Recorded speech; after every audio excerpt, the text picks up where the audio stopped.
मुलांना अवांतर वाचनाची गोडी लागावी म्हणून आमच्या शाळेमध्ये आठवड्यातून किमान 2 वेळा तरी गोष्टीची पुस्तके मुलांना दिली जातात आणि ही मुले पुस्तके घेऊन अगदी मन लावून चित्रे पाहून गोष्टी वाचतात आणि त्याबद्दल आपल्या तोडक्या मोडक्या शब्दामध्ये पुस्तकाची थोडक्यात माहितीही सांगतात. माझ्या गोष्टीचे नाव डोभी कावळा.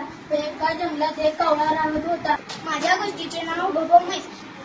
डोबो म्हैस अशी एक दिवशी गंमत झाली. डोबो म्हैस विद्याला गेल्यावर माझ्या गोष्टीचे नाव राणी. राणी आणि रमा दोघी बहिणी होते. माझ्या गोष्टीचे नाव लहान बदकाचे पिल्लू. लहानग्या पिल्लाला माझ्या गोष्टीचे नाव लपाछपी. एक दिवस सर्वजण लपाछपी खेळत होते. माझ्या गोष्टीचे नाव शर्यत. मित्र शर्यत खेळत असतात. माझ्या गोष्टीचे नाव गोष्ट एका सुरवंटाची. एक सुरवंट.